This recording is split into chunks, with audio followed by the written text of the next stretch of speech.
विपक्षी गठबंधन यानी इंडिया अलायंस लगातार तैयारियों में जुटी हुई है। एक के बाद एक बैठकें हो रही हैं और कई नेता एक दूसरे से मुलाकात भी कर रहे हैं।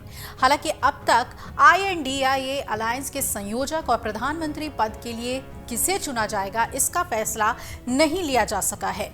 इस बीच समाजवादी पार्टी ने एक बड़ी मांग इंडिया गठबंधन के सामने रख दी है। दरअसल सपा के प्रवक्ता और पूर्व मंत्री IP सिंह ने सोशल मीडिया प्लेटफॉर्म X पर एक ऐसा पोस्ट शेयर कर दिया जिससे हलचल मच गई। सपा प्रवक्ता के इस ट्वीट ने इंडिया गठबंधन की तरफ से चुने जाने वाले प्रधानमंत्री पद को लेकर राजनीति बढ़ा दी है। दरअसल सपा नेता IP सिंह ने सोशल मीडिया साइट X पर एक पोस्ट लिखा। कहते हैं, देश भर के पटेल समाज और PDA ने तय कर लिया है कि पिछड़े वर्ग के पटेल श्री नीतीश कुमार जी को देश का अगला प्रधानमंत्री बनाना है। सिंहासन खाली करो कि जनता आती है। अब आपको बता दें कि IP सिंह ने जो तस्वीर शेयर की है उसमें समाजवादी पार्टी के मुखिया अखिलेश यादव की तस्वीर और जदयू के प्रमुख नीतीश कुमार की तस्वीर है। इस तस्वीर में लिखा है कि यूपी और बिहार गया मोदी सरकार। दरअसल समाजवादी पार्टी ने PM पद के लिए नीतीश कुमार का नाम आगे बढ़ाया है और इंडी गठबंधन की दिल्ली में हुई बैठक के दौरान TMC और आम आदमी पार्टी ने, आपको याद होगा कि एक सुर में मल्लिकार्जुन खड़गे को प्रधानमंत्री का चेहरा और संयोजक बनाए जाने की सिफारिश कर दी थी। हालांकि खड़गे ने इसे खारिज कर दिया था और कहा कि पहले हम चुनाव जीत जाएं, उसके बाद प्रधानमंत्री पद को लेकर फैसला लिया जाएगा। खड़गे ने इसी शनिवार को इंडिया गठबंधन में शामिल घटक दलों के नेता से पदों के आवंटन पर 10 से 15 दिन के भीतर ही फैसला लेने की भी बात कही। खड़गे की ये टिप्पणी तब आई जब ये अटकलें लगाई जा रही थी कि गठबंधन लोकसभा चुनाव से पहले एक संयोजक चुन सकता है। नीतीश देश की राजनीति में एक बड़ा चेहरा है। 1985 में निर्दलीय उम्मीदवार के रूप में नीतीश पहली बार बिहार विधानसभा में पहुंचे और इसके बाद उनकी सियासी पार्टी भी बढ़ती ही गई।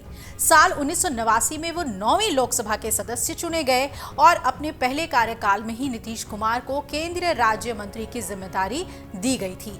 साल 1991 की बात करें तो नीतीश कुमार दोबारा लोकसभा के लिए चुने गए थे और साथ ही राष्ट्रीय स्तर के महासचिव भी बना दिए गए थे।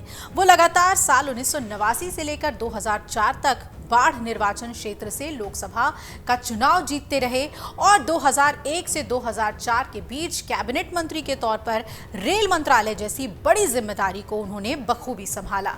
नीतीश कुमार 7 बार बिहार के मुख्यमंत्री बने हैं। पहली बार 2000 मार्च में उन्होंने मुख्यमंत्री पद संभाला था। उनके प्रशासन की वजह से उन्हें सुशासन बाबू का नाम दिया गया।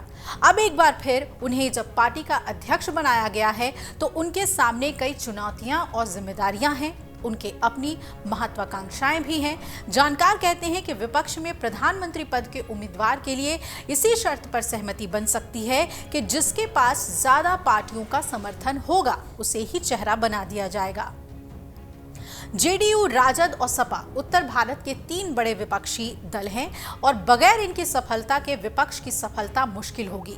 उधर देश में इस वक्त पिछड़े वर्ग की राजनीति को काफी हवा मिल रही है, तो ऐसे में नीतीश कुमार एक उपयुक्त चेहरा इंडिया अलायंस की तरफ से हो सकते हैं और अगर सपा का साथ मिलता है तो हो सकता है कि नीतीश कुमार इसमें कामयाब भी हो जाएं। उनके अध्यक्ष पद पे खुद को काबिज करने के पीछे भी यही कदम बताया जा रहा था।